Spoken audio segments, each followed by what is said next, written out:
Hello everyone, स्वागत है आप सभी लोग का स्टडी 5.6 में। तो देखिए, आज आप सभी लोग को ये घनमूल के प्रश्न बताएंगे जो कि मोटे तगड़े आपको दिखाई दे रहे हैं। तो आपको सामान्य रूप से जो घनमूल निकालना था वो मैंने आपको बता दिया हूँ बहुत ही अच्छे तरीके से। तो ये देखिए, आपके कुछ बेहतरीन प्रश्न दिखे जो कि देखने में थोड़े भयंकर लगते हैं, लेकिन सॉल्व करने में सेम उसी तरह है, आसानी से क्या हो जाएगा, सॉल्व हो जाएगा। तो चलिए पहला प्रश्न हम लोग सॉल्व किया जाए। पहला प्रश्न क्या लिखा हुआ है, घनमूल के अंदर क्या लिखा हुआ है आपका 27 गुणे 64 लिखा हुआ है। क्या 27 गुणे क्या 64 लिखा हुआ है। जब भी इस तरह से प्रश्न आपको दिखाई दे तो आप क्या करेंगे, 27 को क्या क्या गुणनखंड निकाल लेंगे और 64 का। तो गुणनखंड मैंने आपको निकालना बताया था कैसे, जैसे 27 का निकालना इस तरह से 27 लिखिएगा, यहाँ पर 3 से इस तरह से भाग देंगे, फिर 3 से भाग देंगे, फिर 3 से भाग देंगे। तो ये जो चीज़ निकल कर आती है इसी चीज़ की जरूरत होती है। अब आपको याद आ गया होगा, ज़्यादा बताने की आवश्यकता नहीं है। अब देखिए हम क्या करेंगे ऐसे प्रश्नों में, क्या इस तरह से फिर एक कर्डी बनाएंगे यानी क्यूब रूट। अब क्या करेंगे, 27 का जो गुणनखंड निकालेंगे यानी 27 को तोड़ कर लिखेंगे सीधी सी भाषा में। तो 27 को तोड़िए, 3 गुणे 3 गुणे 3, 3 त्रिक का 9, 9 त्रिक कितना हो जाएगा, 27 हो जाएगा। उसी प्रकार से अब क्या 64 का आपका गुणनखंड निकालना है या उसे तोड़कर लिखिए। 64 को आप तोड़ेंगे कितना हो जाएगा, 4 गुणे 4 गुणे 4। देखिए तोड़ने का तो बहुत तरीका है, लेकिन आपको इस तरह से तोड़ना है कि इसमें पेयर बने, समझ रहे हैं। तो अब आप क्या करेंगे, 4 का जब पेयर बनेंगे कैसे, मैं आपको बताया था कि जब घनमूल निकाला जाए, क्यूब रूट निकाला जाता है, तो उसमें सेम संख्या का क्या, सेम संख्या 3 होनी चाहिए और उनका एक पेयर बनता है। सेम संख्या 3 होनी चाहिए और उनका क्या, एक पेयर बनता है। जैसे देखिए सेम संख्या 3 यहाँ पर भी है, यहाँ पर भी, यहाँ पर है, 3 बार है ना, तो इनका एक पेयर बनता है। अब यहाँ पर देखिए 4 जो है सेम संख्या है, अब इनका भी क्या, एक पेयर बनता है। अब आपको इतनी बात समझ में आ गई। जब इनका एक पेयर बन जाएगा तब ये जो कर्डी लगा हुआ है ऊपर से क्यूब रूट, ये हट जाता है। तो यहाँ पर देखिए ये हट जाएगा। अब ऊपर जब पेयर बन गया तो यहाँ से इस 3 में से यहाँ पर 3 बाहर चलाएगा और ये जो 4 का एक पेयर बना हुआ है यहाँ से 4 बाहर चलाएगा। तो 3 का गुणा 4 में करेंगे कितना हो जाएगा, 12 हो जाएगा। यानी 27 गुणे 64 है, जितना होगा कितना होगा, 27 गुणे आप 64 करेंगे तो 1728 होगा। कितना होगा, 1728 होगा।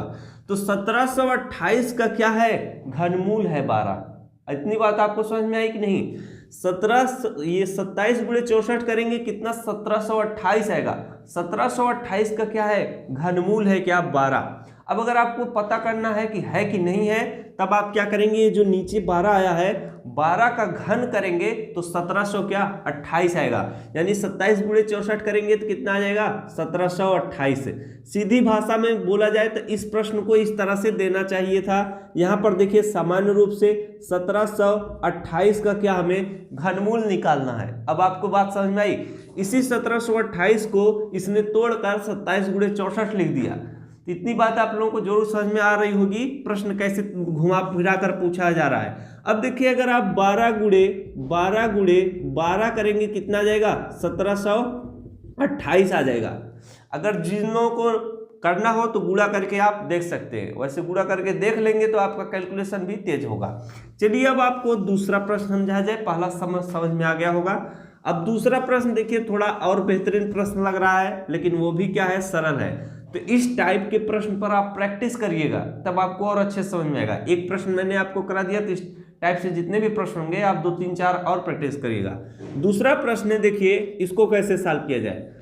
आपका देखिए 27 बटे कितना है, 125 है। यहाँ पर घनमूल बना दिया जाए, 27 बटे कितना है, 125 है। तो इसको भी क्या उसी तरह से सॉल्व करना है। कैसे सॉल्व करना है, 27 का हम क्या करेंगे, गुणनखंड निकाल लेंगे।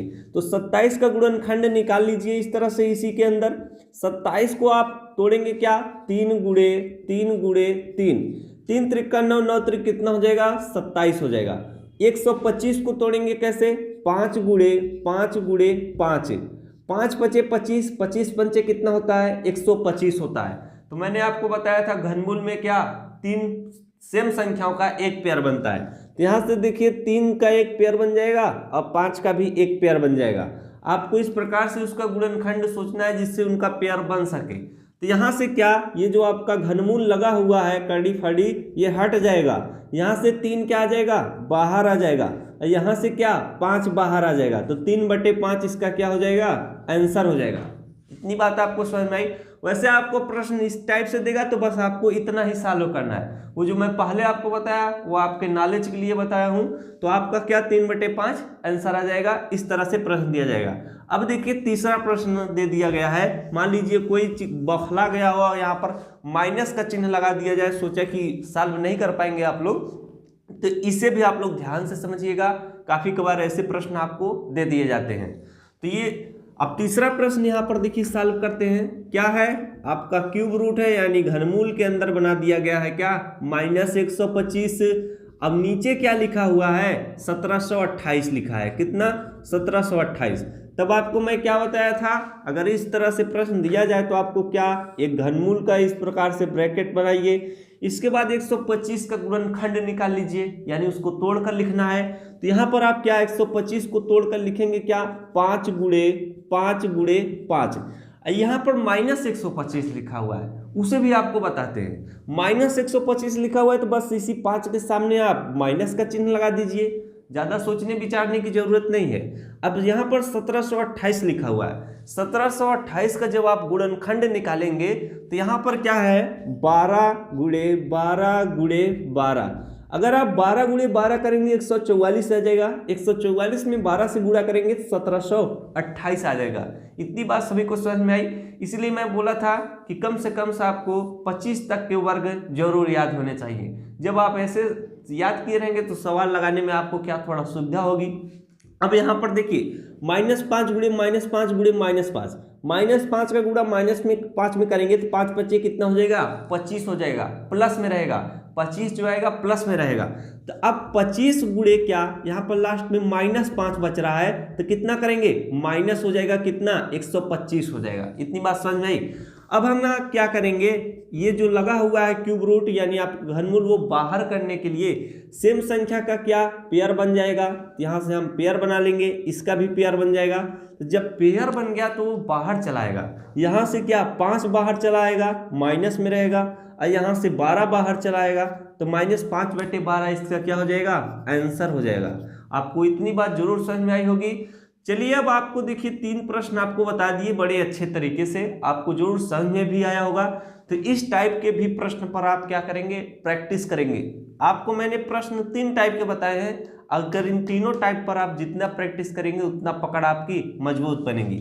ये जो लास्ट में आपको प्रश्न चौथा दिखाई दे रहा है, ये आपको अगले वीडियो में बताएंगे, ये अलग तरीके से है। तो अभी आप इन प्रश्नों पर प्रैक्टिस करिए। अगर जो लोग इसमें ज़्यादा परफॉर्मेंस दिखाएंगे अच्छा, तो इस प्रश्न को भी आपको क्या बताया जाएगा। तो चलिए मिलते हैं आपसे अगले वीडियो में अगले टॉपिक के साथ। इतने देर तक बने रहने के लिए आप सभी लोगों का बहुत बहुत धन्यवाद।